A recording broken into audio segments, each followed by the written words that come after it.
পাতালকোর বলে যে কোনো একটা বস্তু হয় এবং এটাকে রান্না করে খেতে হয়, এই জিনিসটাই ছোটোবেলায় জানতাম না। তবে ছোটোবেলায় অনেক ব্যাঙের ছাতা খেয়েছি, যেই ব্যাঙের ছাতাগুলো খাওয়া যায় সেটাকেই আমরা খেয়েছি।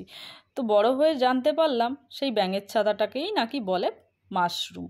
তো মা এটাকে বলতো পাতালকোর, আর আমরা সেই মতো ছোটোবেলাতে এটাকে পাতালকোর নামেই চিনতাম। তো এটা বিশ্বাস করবে না, বাড়ির আশেপাশে মাঝে মাঝে এই পাতালকোর প্রচুর পরিমাণে বেরোতো এবং এটাকে খেয়ে শেষ করতে পারতাম না।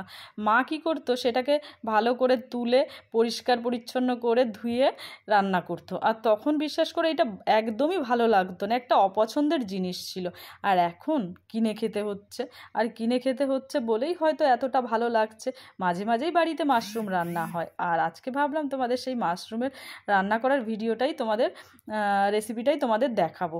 তো আজকে বর এনেছিল বটম মাশরুম, আর এই বটম মাশরুমটা এনেছিল আমি কিন্তু আগে থেকে বুঝতে পারিনি, আর ও বলল যে আজ আমিই রান্না করব, খেয়ে দেখবে একদম আঙুল চাটবে। সত্যিই তাই, বর এত ভালো রান্না করেছিল না, কল্পনা করা যায় না। দারুণ হয়েছিল, মানে মাংসকেও হার মানিয়ে দেবে এরকম রান্না হয়েছিল। তো আমার বরের রান্নার এই রেসিপিটা তোমাদের কেমন লাগলো অবশ্যই কমেন্টে জানাও, আর তোমরাও পারলে এরকমভাবেই একবার রান্না করে খেয়ে দেখো, আর চ্যানেলটাকে সাবস্ক্রাইব